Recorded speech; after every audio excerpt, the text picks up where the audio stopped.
ng ginto't bulaklak, pag-ibig na sa kanyang palad, nag-alay na kanda't dilag, at sa kanyang yumi at ganda, dayuhan ay nahalina.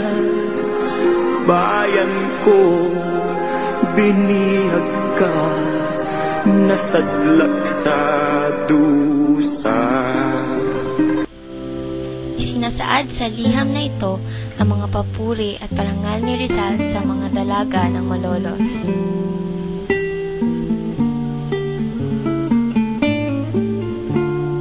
Dahil sa paghingi ng mga kababaihang ito ng isang bagay na kung saan nais nilang mithiin ang isang edukasyon upang malinang at mamulak ang kanilang mga kababayan.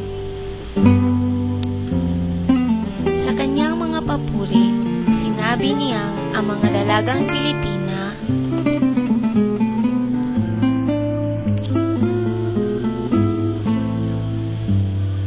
ay mayumi, maganda, mahinhin, may mabuting asal, malakas ang loob, at may paniniwala sa tunay na may kapal.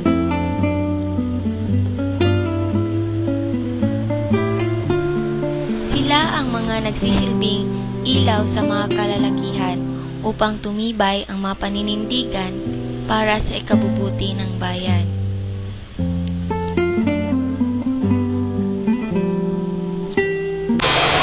Alam mo yung sulat kasi kailangan natin yung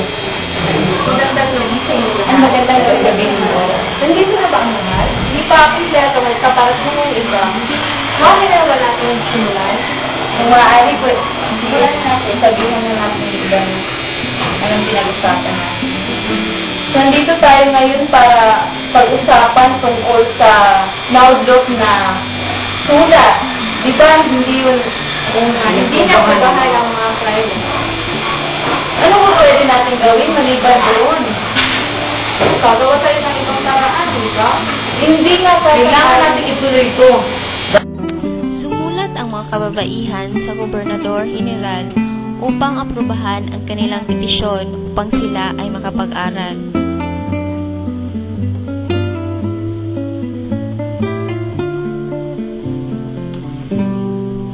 Makalipas ang ilang araw, muling nagtipon ang mga kababaihan at nag-usap muli.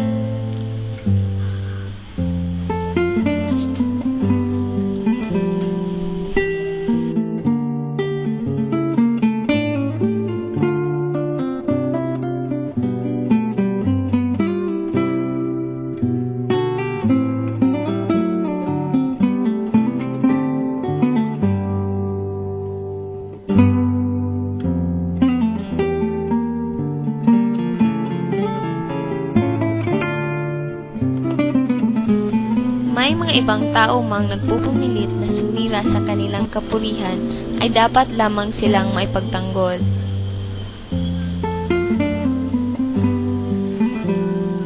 May mga salitang binibigkas ang mga dayuhan laban sa kanila na tunay ngang nakapangangalit, subalit dapat nilang malaman ang tunay na ibig sabihin ng pagiging isang tunay na dalagang Pilipina.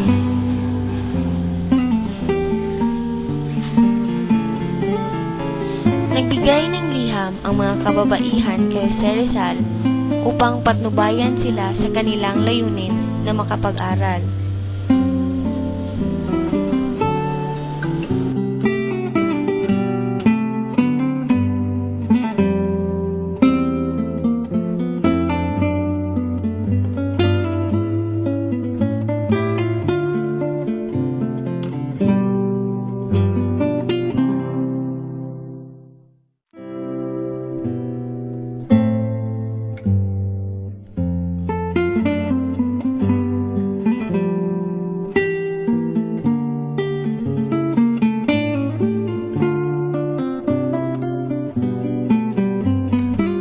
Maraming tao ang gustong magsalita sa kanilang saloobin, ngunit kaunti lang ang may lakas na loob na ipahayag ang kanilang saloobin.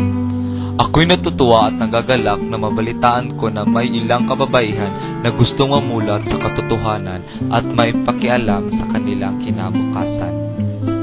Ang liham na ito ay nagsisilbing gabay upang mapursigi ang mga kababaihang ito na ipaglaban ang kanilang karapatan, ang karapatang matuto. Ibig kong malaman nila ang tunay na katotohanan, yung huwad na katotohanan, ang maling ginawa sa tama at ang pagkakaroon ng isang matapang at matibay na kalooban. Sana'y mawari nila ang kanilang kahalagahan sa isang lipunan, ang kanilang tungkulin sa isang pamilya, at ang pagiging simbolo ng isang ilaw ng tahanan na gumagabay sa musmus na kaisipan sa matuwid at makatarungang daan. Sana'y magkaroon sila ng lakas ng loob na tulad ng babaeng taga-Sparta, na kung saan ay may paninindigan at tiwala sa sarili. May lakas na loob na harapin ang lahat ng pagsubok na darating sa kanilang buhay. Hindi ko sinasabing ako'y paniniwalaan dahil kaunti lang ang karanasan ko sa buhay. Ngunit sana'y kayo'y magmuni-muni sa katotohanang aking sinasabi. Sana'y kayo'y magtagumpay sa layunin ng iyong hinahangad. Hindi ko na nais na ako'y parangalan. Ngunit ang parangal na lubos kong tatanggapin. Sa mga pangaral ni Rizal, sinabi niyang ang tunay na kabutihang asal ay yung mga nagdinilay-nilay sa mga bagay-bagay sa kanilang paligid. Yung mga naniniwala sa katotohanan at yung mga hindi basta-basta nagpapadala sa mga sinasabi ng mga nagsanto-santuhan. Dapat ang mga tao'y may paninindigan sa katotohanan. May mga paring nagsasabing ang pagiging banal ay ang pagtalima sa kanilang mga sinasabi at kanilang mga pangaral. Subalit, ang pagkundina sa mga sinasabi ng isang kamalian, di umano ay isang magandang halimbawa upang bigyang daan ang tama at nararapat sa tao. Ang matagal na pagluhod, pagsuot ng kung ano-anong upang mapalapit sa Diyos, pagbabayad o pagbibigay ng ari-arian, simbahan ay isang halimbawa ng kapalaluan. Saling halimbawa ang kaibangan, gayon ang Diyos nga ba ay mabibihisan mo ng iyong mga material na binibigay sa Kanya, samantalang pinahiram ka lamang nito.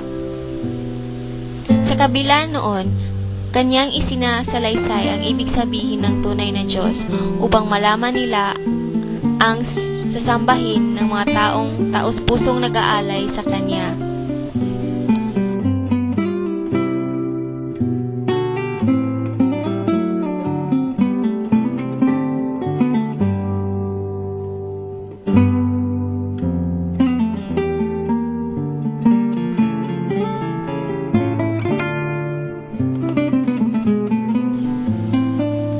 At sila ay nakapag-aral.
Ang kapitas sa